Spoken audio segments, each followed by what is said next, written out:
Você já se sentiu dividido entre o que deseja e o que sabe que é certo? Já cedeu a um impulso? E depois se arrependeu?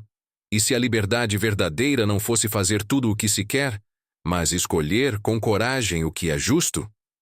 Neste vídeo, vamos mergulhar na filosofia de Immanuel Kant e descobrir por que a disciplina da vontade pode ser a chave para uma vida mais ética, mais firme e, no fim das contas, mais livre. Fique até o final, pois essa será uma longa e profunda jornada no pensamento de um dos mais importantes filósofos da história. A vida como obra moral. O exemplo de Kant. Immanuel Kant nasceu em 1724, em Münster, Königsberg, uma cidade pacata na Prússia Oriental. Nunca se casou, raramente saiu de sua cidade natal e viveu com uma rotina tão precisa que os moradores locais regulavam seus relógios pelo horário de suas caminhadas diárias. Não se tratava de mania ou rigidez sem propósito. Era uma vida pautada pela racionalidade, pela coerência e, sobretudo, por um ideal de disciplina interior. Kant acreditava que o valor de um ser humano está em sua capacidade de agir de acordo com princípios racionais, mesmo e especialmente quando isso contraria suas inclinações. Sua própria vida tornou-se um testemunho desse ideal. Simples, rigorosa, ética. Na obra Crítica da Razão Prática, publicada em 1788, Kant aprofunda a ideia da moral como expressão da razão e propõe que a verdadeira liberdade está na submissão da vontade à lei moral, que é universal e autônoma. Essa submissão não é um ato de repressão, mas de elevação. Só é livre quem é capaz de resistir aos caprichos momentâneos e agir por respeito ao dever. O que é a disciplina da vontade? A disciplina da vontade, em Kant, é mais do que uma simples virtude ou traço de personalidade. Ela é a própria estrutura da liberdade moral. Ao distinguir entre agir por inclinação e agir por dever, Kant aponta para dois modos fundamentais de existência. Agir por inclinação é seguir os impulsos naturais, desejos, medos, prazeres, interesses pessoais, forças que nos arrastam conforme as circunstâncias e nos fazem reagir ao mundo como um animal reage ao estímulo. Já agir por dever é completamente distinto. É escolher o caminho ditado pela razão, mesmo quando ele vai contra o que sentimos ou desejamos no momento. É aqui que a verdadeira liberdade se revela, não como a ausência de regras, mas como a capacidade de se submeter, voluntariamente, à lei moral que a própria razão reconhece como justa e universal. A disciplina da vontade, portanto, é essa: capacidade interior de se guiar pela luz do dever, mesmo quando tudo ao redor e dentro sussurra em favor do contrário. Não é apenas autocontrole, mas uma espécie de soberania ética. Ela começa com o reconhecimento lúcido do que é certo mesmo quando esse certo não traz vantagens visíveis. Exige clareza racional, mas também exige coragem moral. Porque muitas vezes fazer o que é justo significa nadar contra a correnteza das convenções, romper com interesses imediatos ou enfrentar consequências sociais, emocionais ou materiais. A disciplina da vontade não é algo que se exercita apenas nos grandes momentos heróicos. Ela se manifesta sobretudo no cotidiano, na palavra que escolhemos não dizer, no gesto ético que ninguém verá, na promessa que honramos mesmo quando o outro já esqueceu. O sujeito verdadeiramente moral, para Kant, é aquele que age não por expectativa de aplauso, nem por medo de punição, mas porque sua razão o obriga a reconhecer: isso é o certo, e é isso que eu devo fazer. Um ideal rigoroso, sim, mas ao mesmo tempo profundamente libertador. Porque o ser humano que age assim se emancipa das oscilações dos afetos e das pressões externas. Ele não é mais escravo das paixões, nem refém do olhar alheio. Ele se governa, e nesse autogoverno está a sua dignidade. Ser livre, nesse sentido, não é fazer o que se quer, mas querer o que é certo. A disciplina da vontade transforma o indivíduo num legislador moral. Ele não apenas age conforme a lei, mas vive como se sua conduta pudesse se tornar exemplo válido para toda a humanidade. É esse o padrão sublime da ética kantiana. Um padrão que nos desafia, nos exige, mas que também nos eleva. Pois nele o ser humano deixa de ser apenas parte do mundo natural e passa a ser agente de um mundo moral. Um mundo em que a razão reina e a liberdade não é capricho, mas compromisso com o bem. Quais são as consequências da falta de disciplina da vontade? A ausência da disciplina da vontade, esse eixo invisível que sustenta a liberdade moral, não é uma simples falha pessoal. Ela abre rachaduras profundas na alma, nas relações humanas e nas estruturas coletivas. Kant adverte que quando a vontade não é guiada pela razão, mas se curva ao império dos desejos, paixões e conveniências, a vida interior do indivíduo se fragmenta. A confiança entre os seres humanos se dissolve e a ordem pública se corrompe, em sua raiz. No plano emocional, a primeira consequência é o esgarçamento da consciência. Quando agimos contra o que sabemos ser justo, não importa quão hábeis sejamos em esconder os rastros, resta sempre um eco, o som abafado da culpa. Esse sentimento não vem de fora, não é imposto por normas sociais ou castigos visíveis, mas nasce do confronto íntimo entre o que fizemos e o que sabíamos que deveríamos ter feito. É o juízo silencioso da razão contra si mesma. E quando esse juízo é repetidamente ignorado, algo mais perigoso começa a se instalar: a desorientação existencial. A vida guiada por impulsos perde coesão. Sem norte moral, cada escolha torna-se arbitrária, e cada caminho parece igualmente vazio. A pessoa se vê então como um barco lançado ao mar sem bússola, ora arrastado pelo prazer, ora pelo medo, ora pelo interesse mais próximo.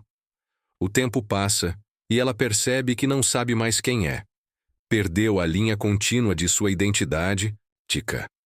Nesse ponto, o auto-engano já se instalou. Ela começa a construir justificativas cada vez mais convincentes para o que antes reconhecia como errado. O mal é renomeado como necessidade, a covardia é travestida de prudência, e a traição, a si mesmo, é disfarçada de liberdade. Mas tudo isso cobra um preço alto: a perda da integridade interna. O sujeito não se reconhece mais no espelho moral. Essa falência interior não tarda a repercutir no tecido social. Quando os indivíduos deixam de agir por dever e passam a agir por cálculo ou conveniência, o laço de confiança entre as pessoas começa a se romper. Palavras perdem peso. Promessas tornam-se frágeis. Contratos, mesmo os não escritos como os que sustentam a amizade, o amor ou a convivência cidadã, tornam-se vulneráveis. Não se pode confiar em quem não tem um princípio estável de conduta. As relações humanas assim deslizam de um terreno ético para um terreno instrumental. O outro deixa de ser um fim em si mesmo, como queria Kant, e passa a ser apenas um meio, de prazer, de vantagem, de influência.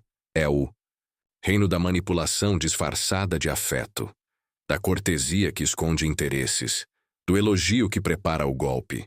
A vida comum torna-se um teatro, onde todos representam papéis, mas ninguém é verdadeiro. E quando a ética se retira do convívio social, abre-se espaço para o que poderíamos chamar de violência simbólica.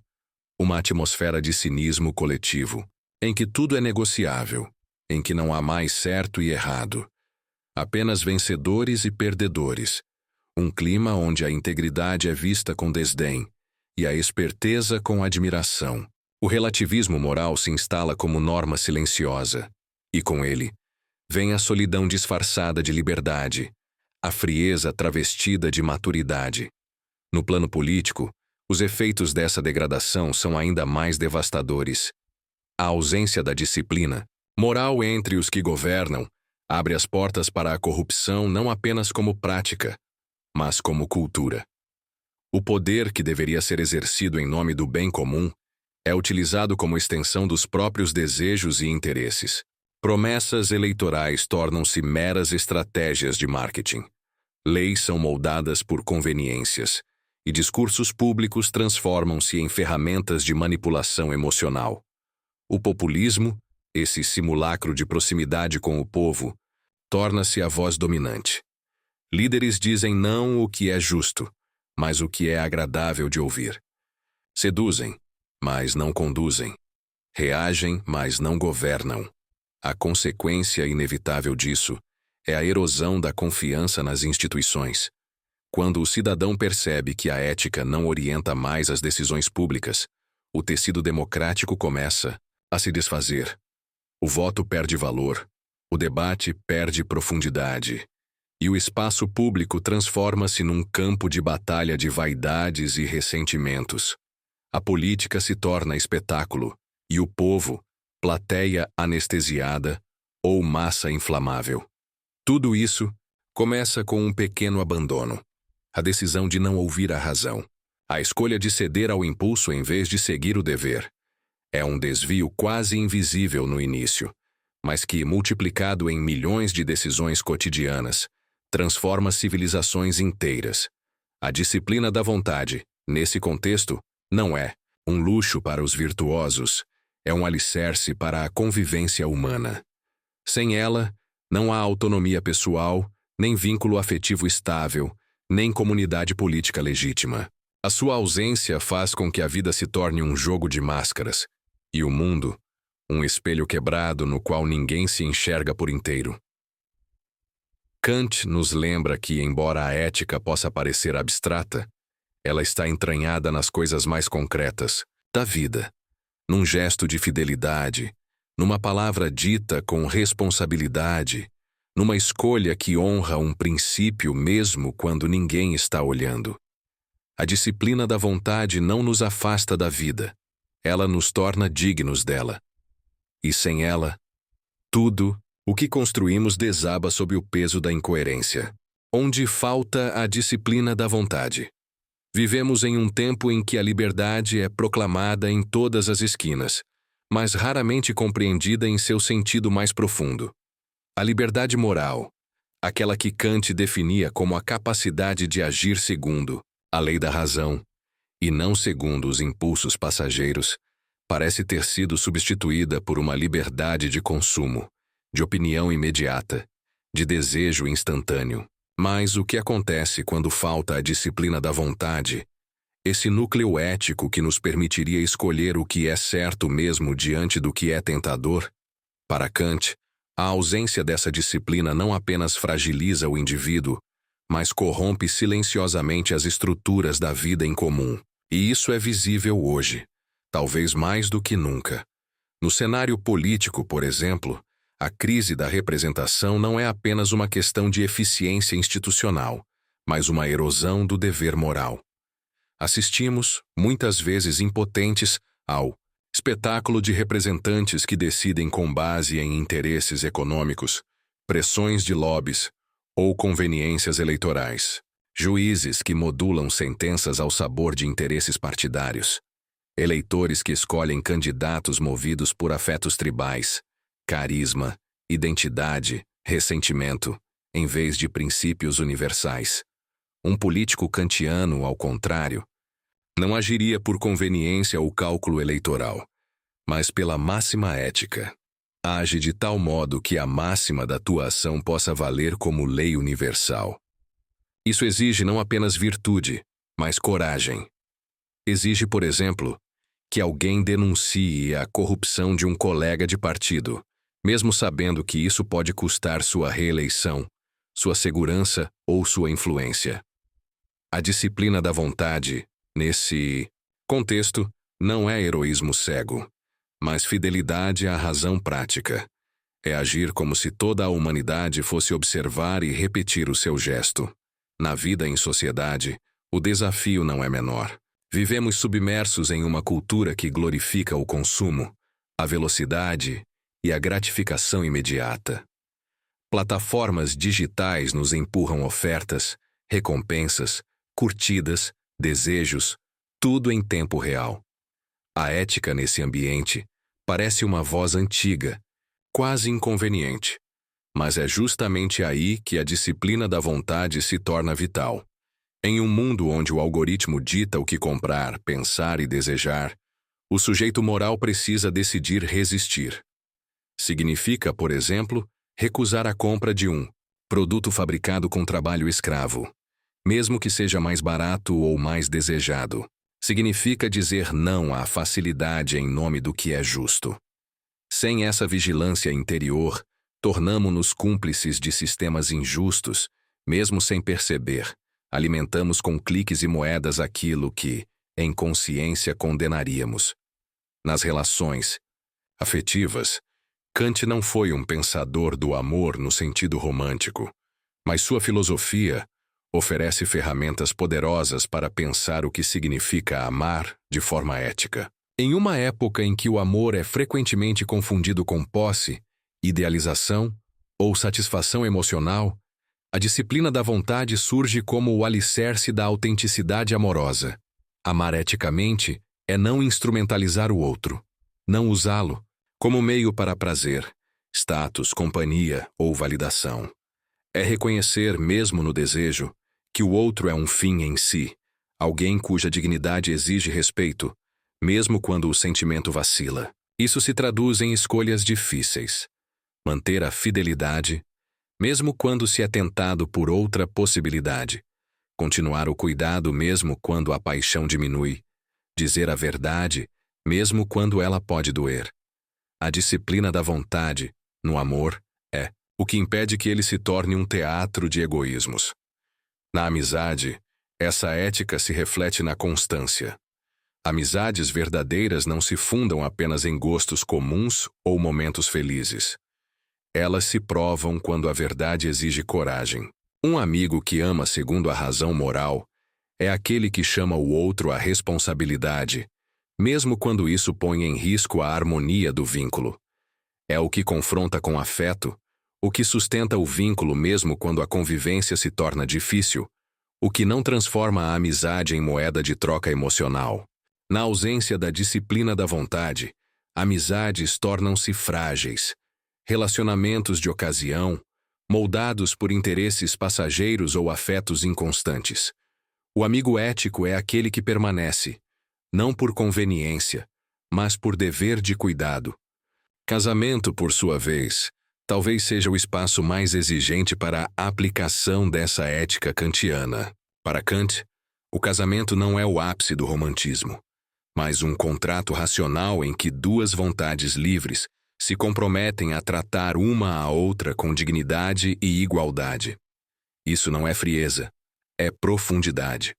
O que sustenta um casamento ao longo do tempo não é a paixão que flutua, mas o respeito mútuo e o compromisso racional.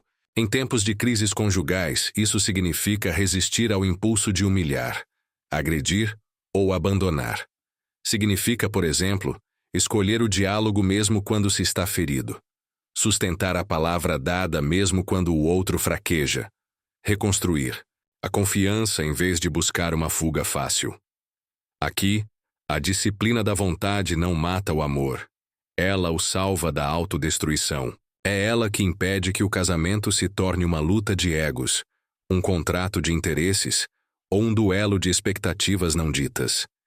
Essas aplicações contemporâneas mostram que a filosofia moral de Kant não pertence apenas às páginas dos livros. Ela pulsa nos corredores do poder, nos corredores do supermercado, nos laços mais íntimos do coração humano. O imperativo categórico, esse chamado para agir apenas segundo máximas que possam valer como lei universal, não é uma utopia distante, mas uma proposta urgente para um mundo à beira da dissolução ética, onde falta a disciplina da vontade. Instala-se o caos da arbitrariedade, da manipulação, do egoísmo. Onde ela existe, mesmo silenciosamente, nasce a possibilidade de um mundo mais justo, mais digno, mais humano. Por isso, a pergunta kantiana continua a ecoar entre nós. E se todos agissem como eu estou agindo agora? Se essa pergunta nos incomoda, talvez seja porque já saibamos a resposta. E talvez esteja aí o início da verdadeira liberdade. A visão de liberdade de Kant é contraintuitiva para o senso comum. Liberdade não é fazer o que se quer, é fazer o que se deve, conscientemente. Quando o ser humano se torna capaz de agir por dever, ele se emancipa das amarras das paixões e da manipulação social. Nesse sentido, a disciplina da vontade é um ato de rebelião ética. Resistir ao imediatismo, à corrupção, ao egoísmo e à apatia. É recusar-se a ser apenas um produto da história, do mercado ou dos algoritmos. Em meio ao ruído do mundo moderno, onde tudo grita por atenção, propagandas, timelines, desejos, demandas, cultivar a disciplina da vontade pode parecer um gesto solitário, quase antiquado. Mas é justamente essa solidão moral que nos abre o espaço interior da verdadeira liberdade. Para Kant, ser livre não é fazer tudo o que se quer, mas querer apenas aquilo que é racionalmente justo. A vontade disciplinada é a vontade liberta dos caprichos, dos impulsos, das manipulações externas. Ela é como uma chama que queima no centro do ser. Não porque alguém a acende de fora, mas porque há em nós uma luz autônoma, a razão prática, que nos permite escolher o bem por ele mesmo. Na prática, essa disciplina muda o modo como habitamos o tempo. Quem age por dever não vive à mercê das marés emocionais. Seus dias deixam de ser reféns da oscilação entre desejo e tédio, entre medo e euforia. A vida se organiza em torno de princípios, não de impulsos. Isso gera uma estabilidade interna que nenhuma aprovação externa pode dar. A pessoa que vive segundo o dever dorme em paz. Não porque tudo deu certo, mas porque ela foi fiel a si mesma, mesmo nas noites mais difíceis. E essa fidelidade reverbera em todas as direções. No trabalho, ela significa recusar atalhos, antiéticos, mesmo quando são lucrativos.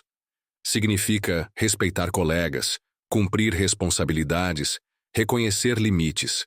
Num mundo onde tudo é performance e aparência, agir com integridade é um ato quase revolucionário. O profissional kantiano não é o mais esperto, mas o mais confiável. E ao longo do tempo, essa confiabilidade constrói algo mais sólido que fama ou riqueza. Constrói caráter. Nos relacionamentos, a disciplina da vontade gera vínculos mais profundos e autênticos. Ela nos impede de tratar os outros como objetos descartáveis ou meros meios para suprir nossas carências. Em vez disso, nos convida a olhar cada pessoa como alguém que merece consideração, escuta e responsabilidade.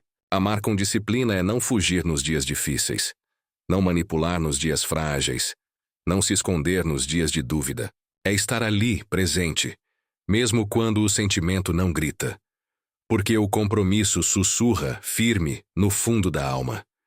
Na convivência social, essa disciplina tem um efeito quase invisível, mas transformador.